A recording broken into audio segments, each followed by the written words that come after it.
Alright guys, TacticalRab back again today. Hope you're all doing well and enjoying your day so far. Welcome back to Valorant News, and Champions continues to deliver these last 24 hours, but also Sentinels discussing the possibility of no roster changes at all going into VCT 2022. Very much intrigued to your thoughts in the comment section below. If you enjoyed the video, hitting that like button is the best thing you can do. Tell this channel to reach new people, and also thank you very much for 3,000 subscribers. Really appreciate that, but still 85% to 90% of you guys watching this right now will not yet be subscribed. So if you want to hit the button and join the crew, I would greatly appreciate it. Firstly, let's discuss this then, because of course the last few days, Zoms versus Brazil, and that was a big discussion. George reckons that it's very possible a punishment does come in as a result of that. We shall see on that front, but definitely a storyline to keep your eyes on as we go forwards. This also from Coco, because there has been some thoughts, are some of these North American teams going to start stealing some European players to try and bolster their rosters? And apparently IGLs are certainly on the cards. Apparently there's maybe a Belgian player, a British player, Swedish player, and also another British player for whatever reason have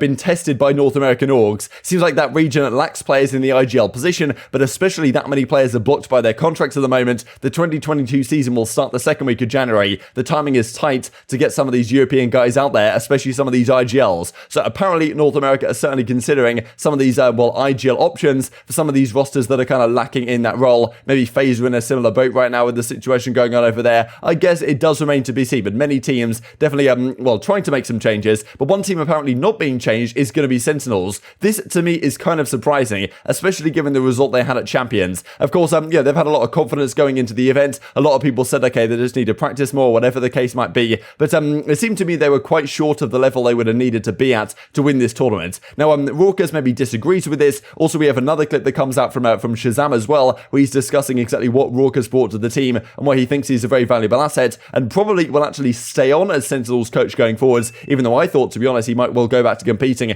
But Rawkus basically says, look, we messed up a couple of times in this particular match. Outside of that, nothing really needs to be changed. I don't know what you guys think about this, because to me, I'm not really sure the team is good enough in its current iteration.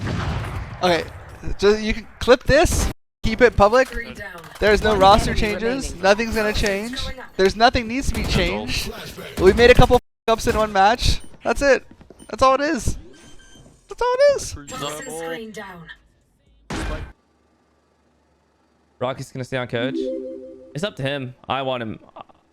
Dude, I feel bad we had a bad result because it takes away from the stuff that he did. But like, our bind was insane, and it was. I feel like I'm gonna credit a lot of it to him. My personal Sova play, he helped me a lot with. Mike's Viper on split and our attack splits, which we had good attack splits. He actually helped a lot on. This I also wanted to mention from Mady, who I believe is dapr's girlfriend, and some discussion about the practice really they had. Like, as she says right here, I think they want to do like 9-hour practices starting from next year. 6 scrims and offlines and VOD reviews a day of practice. They don't even prac right now, so I can't even ask him stuff if he's sleeping or some reason like that. So kind of an interesting situation really here, discussing the possibility of want to upgrade the amount of practice they're doing, because as we discussed yesterday, right, with Liquid, they were kind of saying like, look, a lot of these North American guys, they're here to stream, they're here to do this type of stuff, they're not here to win and put on all the practice time they need to be the best team in the world. And maybe Rawkus is thinking, okay, let's say, hang on a second here, lads, if we just step up our game in terms of how we're practicing and actually put some more time in and commit a little bit more, then this current iteration roster is easily good enough to win events, as of course they did in Iceland, but could not get anywhere near it close enough really at Champions, didn't even make it out of groups, which obviously not good for them. I would imagine a change probably would have been coming as a result of this, and maybe it still will, but Rawkus doesn't believe that's going to be the case, and maybe they can fight through this for the betterment of it, because certainly some teams have fought through issues like this and come out stronger on the other side. Whether that's Sentinels, I'm not sure. I guess we shall see. This also to mention real quick before we discuss the matches going on yesterday, Riot announcing some changes to Yoru. Definitely, I'm pretty sure a champion that hasn't been picked one time here so far at Champions, and there's a couple of things apparently changing. We can discuss these more in the coming days, but apparently these are some of the things that might be happening. By no means confirmed, but apparently sometime early next year, these changes might be coming to what I imagine is probably going to be a lot of agents. Champions. After Champions concludes, they're probably going to do a relatively significant overhaul based on the percentage pick rates and this type of stuff from Champions relatively recently. It's certainly going to be a chaotic one on the timeline. Let's talk about these games then from last night. Firstly, it was X10 Crit up against Gambit, and a fantastic series this one. Really back and forth one, and Gambit in the end just about win it, but it was far from easy. This game one, Gambit won it. Some fantastic plays really here from Cruz to win this round, but yeah, Gambit just about take it on the Fracture, 13-7 I believe at the end of the day. So Gambit, when they needed to, definitely turned up and performed, but this game too went the other way. For a time, X10 Crit really, they bounced back very nicely indeed, but it goes to Breeze, and this was a very tight game. This was 7-7, really looked like it was going to go down to the wire, and then just a few rounds on the defender side, Gambit winning out, and they end up closing out the game kind of comfortably. So this was a really hard fought series. X10 Crit really put up their best fight, and Gambit really had to dig in deep and get to their best form. This is a phenomenal clutch really here with the jet dash, gets the headshot, and that's enough to win Gambit that round, and that was really critical as they go on to win this entire series. As you can see here on the whole, 2-1 for Gambit. It was Fracture goes 13-7 in their favor, then it's Ascent at 13-7, and then it's Breeze at 13-7 as well. So every single map goes the same way at 13-7, but Gambit get the better of them in the end, and a great series from Chronicle especially. He's been a monster so far this tournament, no doubt. And the X10 Crit, they put up a good fight. They were a very respectable performance here. Taking a map was very impressive, but not enough to take down Gambit. They move on to the semi-finals. The first team to get into that side from the lower side, but of course one team would have to join them. That would be one of Fnatic versus KRU Esports, and this was a phenomenal series. This game one here on Haven was remarkable. I could not believe what I was seeing.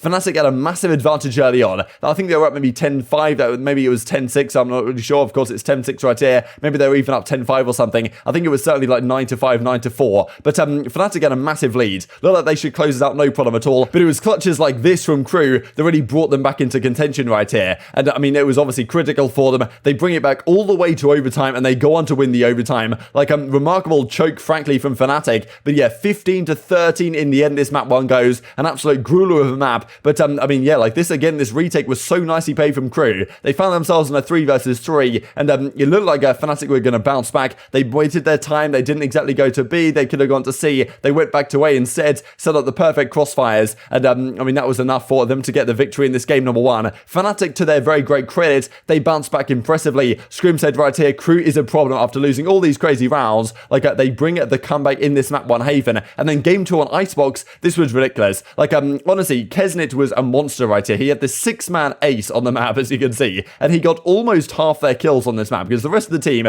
got completely destroyed. Fnatic dominated the Icebox, to be honest. If it wasn't for cNed, the overall series stats for this one are insane, and then it goes all the way to a game 3, and this game 3 was incredible. And frankly, on Split right here, Split seems to be the map right now where all these crazier matches tend to happen, and especially these last few days, and KRU at the end of the day dominated it. Fnatic and Boaster made some fantastic clutches right here to keep them alive in the map, but KRU just held their composure, and they win this series in the end 2-1, knocking out a big favourite for this tournament, to be honest. Fnatic was certainly right up there, not one of the absolute number 1 favourites, but certainly in that ballpark, right, of okay, Fnatic here have a very decent shot of making it to the grand finals, but it's KRU who win it, and you've got to be fans of these guys, right, the way they're conducting themselves, the hype of these guys, the passion, the remorses coming out are fantastic, and it's just great to see the progression these guys are making in this tournament. So congratulations to KRU, and I really hope they put up a good fight for the rest of the tournament as well. The way they're playing right now is phenomenal, and kind of funny really how North America were deemed to be kind of the scariest region arguably coming into this tournament. Turns out it's actually the rest of the Americas that are causing most of the problems. So Fnatic, of course, one of EMEA's heavy hitters, they fall out of the tournament again. KRU take another big scalp. They took down Sentinels, now they take down Fnatic. They continue on here in this tournament, 2-1 to KRU in the end, and as we can see, Turko had a phenomenal series, but it was cNed on the other side. He was doing the hard carrying. This guy was elite. Haven, as you can see, 13-15 in the end, all the comeback all the way.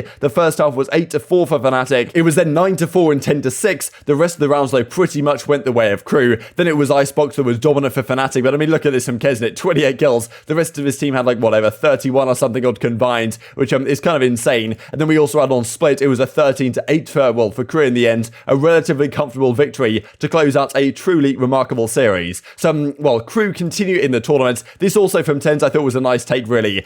Something I noticed that tilts me is that when an underdog team defeats the favoured team, a lot of people always undermine their hard work and perseverance, just saying the favoured team through. Congrats to KRU, and put some respect on the name. Certainly they're performing at a very good level right now. They're going to be a difficult match for Gambit coming up tomorrow. And I mean, this also from Boaster. Mad respect to the guys on KRU. Zero excuses for that loss. They have some serious firepower and passion for the game, which I love. Just thankful to be playing. And if I have to be a loser, that's okay. I'll get a win one day. So yeah, definitely a great personality Boaster. But wasn't to be for Fnatic this time around. Another, honestly, a massive upset here from KRU. And who knows what they can do for the rest of this tournament. They are not a team to be underestimated by any means. So today, there are no games. There's a rest day today, I believe, or maybe they're doing something else, not really sure. There's no official matches today. It continues on the weekend. The semi-finals, Ascend versus Liquid is up first, and then they've got Gambit versus KRU. The winner of those two matches will play, of course, on the grand finals this Sunday. So, yeah, remarkable situation, I think. We'll talk about these series again tomorrow, who exactly should be favoured. On paper, it should be Liquid versus Gambit in the finals, but KRU and Ascend certainly are not teams to be underestimated right now. Very much intrigued to your thoughts on all this stuff in the comment section below. Hope you guys enjoyed the video. If you did enjoy it, hitting that like button tells those YouTube gods this was a good video. Others like you should see it as well, and help grow the competitive Valorant community. Thank you for watching as always. Take care,